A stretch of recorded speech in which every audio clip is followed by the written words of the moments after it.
यही रात अंतिम, यही रात भारी। अब बिहार में रात और दिन बस यही है कि भगवान से प्रार्थना है और जनता का आशीर्वाद कितना मिलेगा ये देखना दिलचस्प होगा। हमारे साथ में दिलीप जायसवाल जी हैं, डॉक्टर दिलीप जायसवाल बीजेपी प्रदेश अध्यक्ष हैं बिहार के। सर, क्या लग रहा है, ये दिन भी भारी, ये रात भी भारी होगी और आशीर्वाद क्या मिलेगा जनता का? देखिए, जनता और बिहार की मतदाता ने अपना मैंडेट, स्पष्ट संकेत है, स्पष्ट रुझान है कि एनडीए की सरकार भारी बहुमत से बनने जा रही है। और जिस तरह का शांति के माहौल में चुनाव हुआ है, कहीं भी दोबारा चुनाव करवाने की आवश्यकता नहीं पड़ी, कहीं भी हिंसक झड़प बहुत ज़्यादा नहीं हुआ।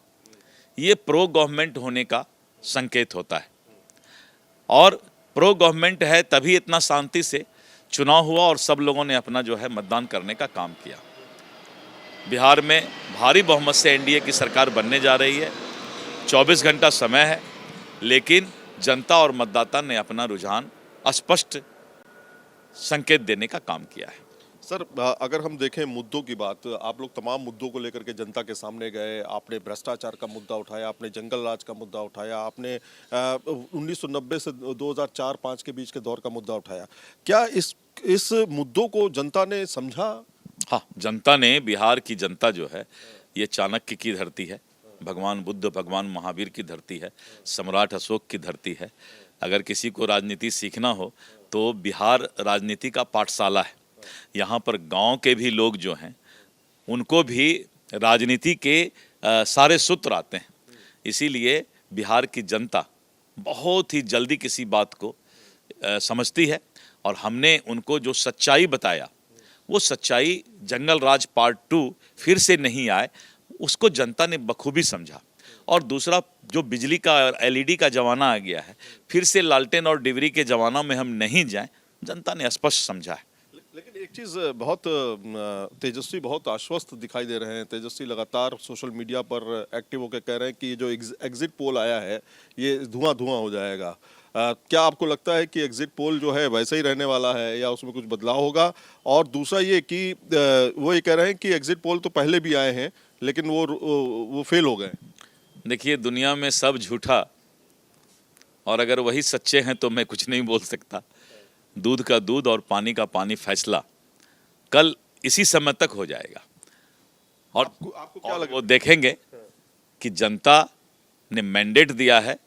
जो नीतीश कुमार जी ने विकास का काम किया है और आदरणीय नरेंद्र मोदी जी ने जो विकास की गारंटी दी है, जनता ने उस पर अपना मतदान किया है। मुख्यमंत्री नीतीश कुमार ही होंगे? एकदम होंगे। हमारे नीतीश कुमार जी 2025 फिर से नीतीश तो मेरा स्लोगन ही था। आखिरी सवाल, क्या कर रहे हैं? मतलब ये समय जो है 24 घंटे का या नहीं, अभी हम जितने भी हमारे 243 विधानसभा हैं और जहाँ जहाँ भारतीय जनता पार्टी और एनडीए के लोग लड़े हैं, तो वहाँ के काउंटिंग एजेंट और वहाँ पर जो हमारे इलेक्शन एजेंट हैं और उम्मीदवार हैं, इन तीनों के साथ हम आज वीसी कर रहे हैं, जूम कॉन्फ्रेंस कर रहे हैं और काउंटिंग एजेंट को बता रहे हैं कि आप सबसे पहले सुबह में जो है जहाँ पर काउंटिंग होगा उस स्थान पर पहुँचे, जिससे कि आपकी नज़र ईवीएम पर रहे। जो आपने 17C प्राप्त किया है, चुनाव आयोग को मैं धन्यवाद देता हूं कि बहुत ही तरीके से उसने 17C दिया है। यानी हमारे पोलिंग एजेंट, जितने भी पार्टी के राजनीतिक दल के पोलिंग एजेंट थे, उनके सामने ईवीएम सील किया गया। ईवीएम में कितने मत पड़े उसको 17C में लिख कर दिया गया और ईवीएम का नंबर क्या है बक्से ये का, उसका भी नंबर दिया गया है। तो 17C का एक मास्टर सूची प्रत्येक विधानसभा में बनाया जा रहा है कि बक्सा नंबर क्या है, कितना मत पड़े हैं। और जब वो ईवीएम खुलेगा और उसका इलेक्ट्रॉनिक सिस्टम से जब वो दिखाई पड़ेगा तो उसको हमारे काउंटिंग एजेंट वेरीफाई करें और साथ में कार्बन के साथ सादा कागज रखें, जिससे कि अगर कोई ऑब्जेक्शन लिख के देना हो तो ऑब्जेक्शन और उसमें टाइम वो भी लिख करके दें। लेकिन ईवीएम को लेकर गड़बड़ी की बात लगातार कर रहे हैं आरजेडी लगातार। अब देखिए उनके ट्विटर हैंडल पे तमाम जगहों पर सासाराम का भी मामला उठाया उन्होंने कि ट्रक अंदर चला गया। देखिए, ऐसा है, बदला जा रहा है। खिसियाई बिल्ली खंभा नोचे। इन्होंने पहले वीवीपैट के बारे में कहा था समस्तीपुर में कि बाहर में फेंका हुआ मिला और चुनाव आयोग को बदनाम करने का प्रयास किया। वीवीपैट वो मॉक ड्रिल के लिए जो आता है, डुप्लीकेट वीवीपैट, मॉक ड्रिल वाला वीवीपैट रखा हुआ था।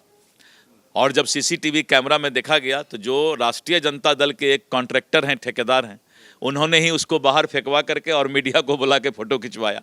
तो पहले तो उसके लिए माफ़ी मांगे।